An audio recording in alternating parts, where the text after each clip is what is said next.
Lena Carter had always been the quiet one, the kind of girl who sat at the back of the class, finished all her assignments on time, and rarely raised her hand.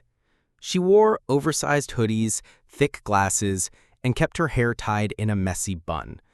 Not because she didn't care about how she looked, but because she didn't want to be noticed.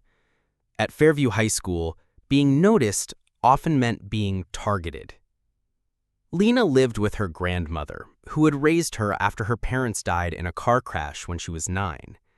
Life wasn't easy, but Lena never complained. Every morning she woke up at 5 a.m. to help her grandma with breakfast, then walked to school with her headphones in and her head down. She liked silence. It was safe. But silence didn't protect her from the bullies. Every school has them. The ones who need to humiliate others just to feel powerful. At Fairview, that group was led by Kendra Blake. Kendra was beautiful, popular, and dangerous. She ruled the hallways like a queen, and anyone who didn't bow to her was a target. Lena became one of those targets simply for existing. It started small. A cruel comment in the hallway, a shove when no teachers were watching. But soon, it escalated.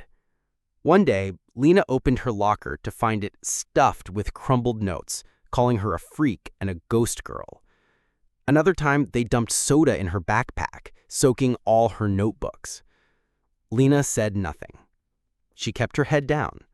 She pretended it didn't hurt. But what no one knew, not even her closest classmates, was that Lena had been training in martial arts since she was 10. After her parents' death, Lena's grandmother enrolled her in a local self-defense class. I can't protect you from everything, baby, but I can teach you how to protect yourself. For years, Lena practiced quietly. Krav Maga, kickboxing, jiu-jitsu. She never boasted about it. She never showed off. To everyone else, she was still the quiet, harmless girl in the oversized hoodie. Until one Friday afternoon during lunch. The cafeteria buzzed with the usual noise of laughter, shouting, and clattering trays. Lena sat alone, reading a book, slowly chewing her sandwich. It was just another day of survival. But Kendra had other plans. She strutted over with her crew, Maya, Trish, and Lana, all dressed in perfect makeup and fake smiles. They stopped at Lena's table, smirking. "Well, look who decided to crawl out of her bat cave," Tendra said loudly, making sure everyone heard. Lena didn't respond. She kept her eyes on her book. Kendra reached out and snatched the book from her hands. "What's this? A love story? Who would ever love someone like you?" Lena stood up slowly. Her face was calm, but her hands were clenched under the table. "Give it back, Kendra," she said softly. "Oh, she speaks. Is the ghost girl haunting us now?" Laughter exploded around them. Phones were already out. Someone whispered, "Record this." Lena glanced at the lunch monitors. None of them were paying attention, just like always. Then Kendra did something unforgivable. With a grin, she reached forward and ripped the front of Lena's shirt. The tearing sound cut through the cafeteria like a blade. Lena gasped, covering herself in shock, as students around her gasped and snickered. For a moment, everything went silent. Then, something snapped inside Lena. She looked up slowly, her eyes no longer frightened, but focused. Kendra took a step back. "What, you gonna cry now? Run to your grandma?" "No," she said coldly. "I'm done running." In one swift movement, she stepped around the table, grabbed Kendra's wrist, twisted it back, and dropped her to one knee with a controlled arm lock.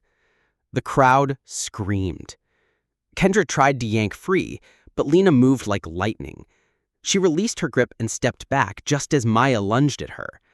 Big mistake. Lena ducked low, swept Maya's legs from under her, and sent her sprawling on the floor. Trish and Lana hesitated, but only for a second. They charged together. Lena sidestepped Lana and gave her light shove that sent her crashing into a lunch table. Then she faced Trish, who swung wildly. Lena blocked it effortlessly, turned her hips, and delivered a clean, open palm strike to Trish's chest, knocking her backwards into a tray cart. It all happened in under 20 seconds. When it was over, the bullies were either on the floor or too stunned to move. Lena stood in the center of the chaos, breathing calmly. And then the cafeteria erupted in cheers. Phones captured every angle. Students who had never spoken to Lena were suddenly clapping her name or rushing over to ask if she was okay. The lunch monitor finally ran over, but it was too late. The video was already going viral across every Fairview student's social media.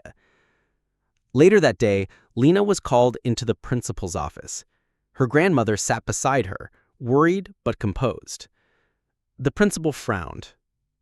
"Lena, fighting is strictly against school policy." "She didn't fight," said a teacher who had seen the footage. "Perfect control. No injuries except to egos." The principal sighed. "We'll launch an investigation." "You don't need one," said Grandma Carter. "Watch the video, then ask yourself why none of the staff saw what happened until after my granddaughter was attacked." 2 days later, Kendra and her crew were suspended. Lena returned to school the following week wearing a new shirt that read, "Stay quiet, stay ready." She was still the quiet girl, but no one messed with her anymore. In fact, people started talking to her. Not out of fear, but respect. Classmates apologized for laughing or not standing up for her before. Teachers asked if she would help with the new anti-bullying campaign. One girl even said, "You made me feel like I could fight back too." Lena never bragged about what happened. She didn't need to. What she did in those 20 seconds said more than 1,000 words. The moral: being quiet doesn't mean being weak. Lena wasn't born to fight, but when the moment came, she stood up for herself with strength, grace, and control.